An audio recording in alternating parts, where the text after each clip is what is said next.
नमस्कार, आमने सामने न्यूज में आपका स्वागत है। मैं हूं प्रियंका।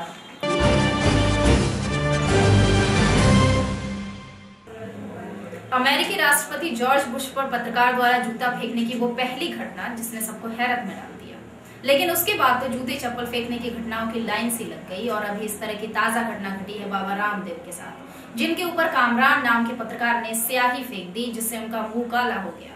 फिलहाल उस सिरफिरे पत्रकार को गिरफ्तार कर दिया गया है। पेश है रिपोर्ट।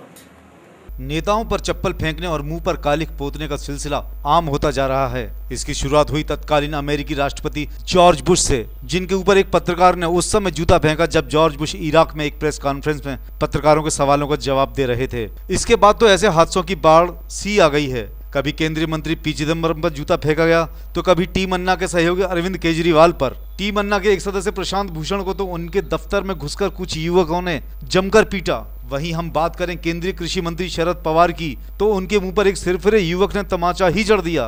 और अब एक नया हादसा योग गुरु स्वामी रामदेव के साथ घटित हो गया, जब एक प्रेस कॉन्फ्रेंस के दौरान एक व्यक्ति ने रामदेव के ऊपर स्याही फेंक दी, जिससे रामदेव का पूरा चेहरा काला हो गया। इस घटना से वहां अफरा तफरी का माहौल व्याप्त हो गया, लेकिन वहां मौजूद रामदेव के समर्थकों ने उसे पकड़कर पहले जमकर पीटा, फिर बाद में उसको पुलिस के हवाले भी कर दिया गया।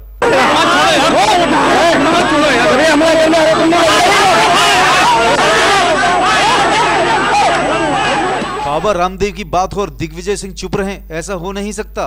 आप खुद ही सुनिए दिग्विजय सिंह क्या कह रहे हैं। कि बाबा रामदेव जी पर आज किसी ने काली शाही फेंकी। मैंने उसके विजुअल्स देखे, ऐसा लगा विजुअल से कि बहुत सोची समझी राजनीति के तहत ये सब किया गया है, क्योंकि आराम से श्री कमरान सिद्दीकी साहब आते हैं, कोई उनको रोकता नहीं है, और वो बड़े मजे से काली शाही उनके सर पे ढोल देते हैं। अब ये माननीय कमरान सिद्दीकी साहब कौन है? ये रियल कॉज एनजीओ चलाते हैं, ओखला के रहने वाले हैं।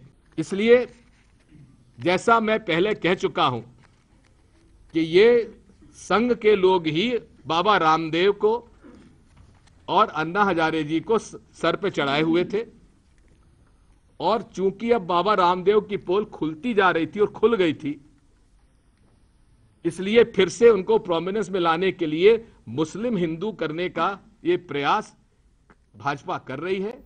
लेकिन बड़ा सवाल ये है कि आखिर रामदेव के ऊपर स्याही फेंकी क्यों गई। बताते हैं कि आरोपी बटला हाउस मामले में याचिका करता है।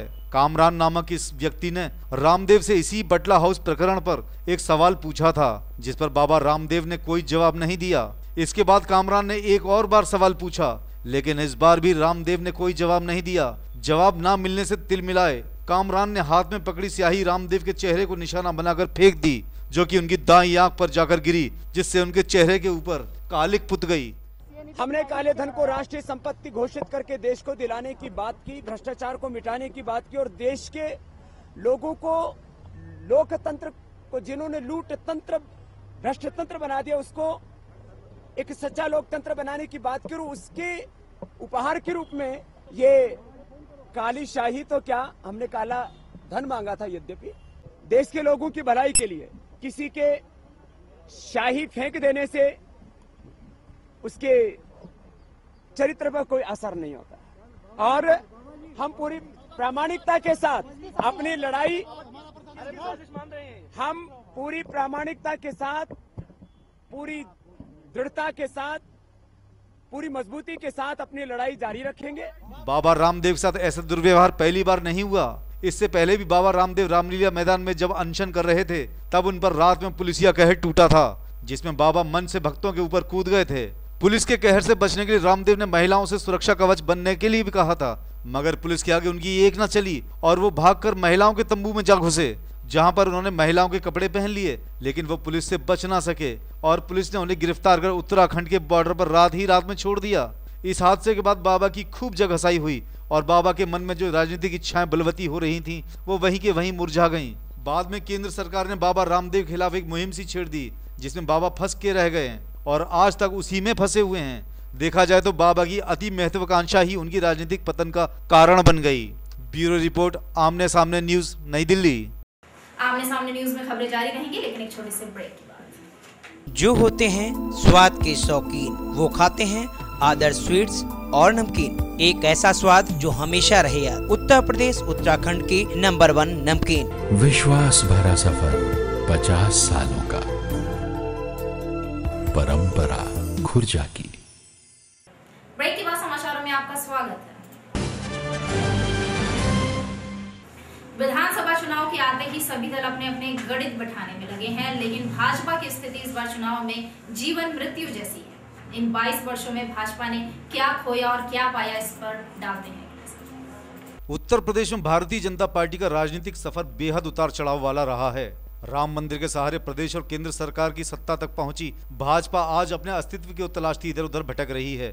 पार्टी में अब अटल जी जैसा व्यक्तित्व भी नहीं है जो कि उसे कोई राहत दे सके। भाजपा के लिए इस बार के चुनाव जीवन मृत्यु की तरह हैं। पार्टी का सारा दारोमदार इन्हीं चुनावों पर टिका है, लेकिन जिस उमा भारती के सहारे भाजपा अपनी नाव को किनारे लगाना चाहती है, वो उमा भारती पिछले विधानसभा चुनावों में ना तो खुद अपनी सीट निकाल पाई और ना ही उनकी पार्टी का कोई उम्मीदवार जीत पाया। भाजपा नेताओं का यह बयान कि गंदगी भाजपा में शामिल होते ही धुल जाती है, इस बात ने पार्टी की किरकिरी ही की है। ऊपर से कुशवाहा जैसे भ्रष्टाचार से लिप्त नेता को पार्टी में शामिल करना भी भाजपा के गले की फांस बन गया है।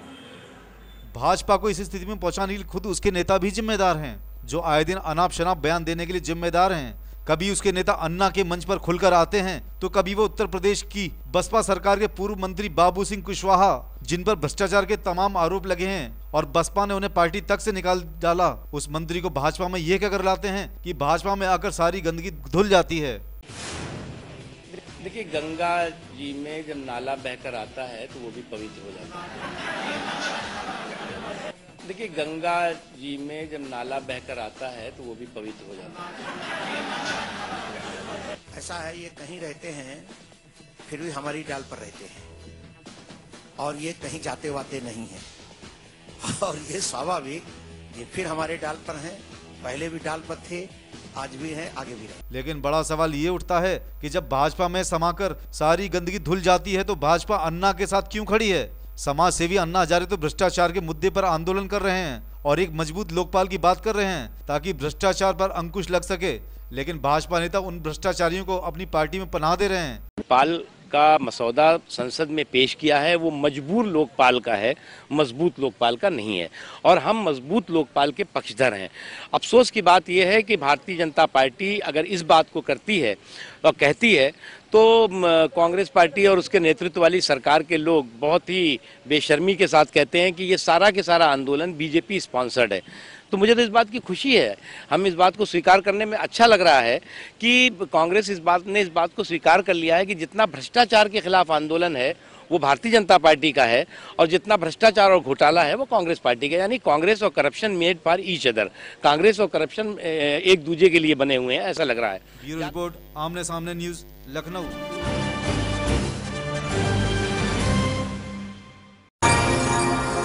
कैसा रहेगा आपका दिन? आइए जुड़ते हैं ज्योतिषाचार्य अजय पांडे के साथ जानने के लिए आपका राशिफल।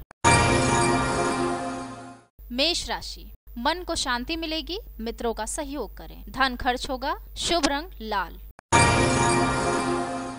वृष राशि, वाहन से बचाव करें, पारिवारिक क्लेश, धन व्यय, शुभ रंग आसमानी। मिथुन राशि, मित्रों की वृद्धि, आकस्मिक धन लाभ, शुभ रंग ग्रे। कर्क राशि, लेन देन से बचें, कोई नया कार्य न करें, शुभ रंग स्कारलेट। सिंह राशि, आत्मबल बढ़ेगा, पारिवारिक उन्नति का योग, शुभ रंग स्ट्रॉबेरी रेड। कन्या राशि, स्वास्थ्य के प्रति सचेत रहें, व्यर्थ की चिंता रहेगी, शुभ रंग समुद्री हरा। तुला राशि, पुत्र वृद्धि योग, पत्नी परिवार के स्वास्थ्य पर ध्यान दे, शुभ रंग नारंगी।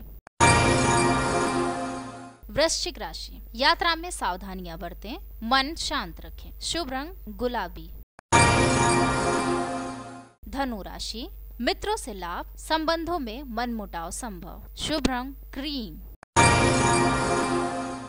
मकर राशि, व्यापार व जायदाद के प्रति सचेत रहें, तनाव मिल सकता है, शुभ रंग मरून। कुंभ राशि, नए कार्य में रुकावटें आ सकती हैं, शुभ रंग हरा। मीन राशि, लाभ के लिए दिन अच्छा है, कृपया सोच समझकर खर्च करें। आपके लिए शुभ रंग नीला।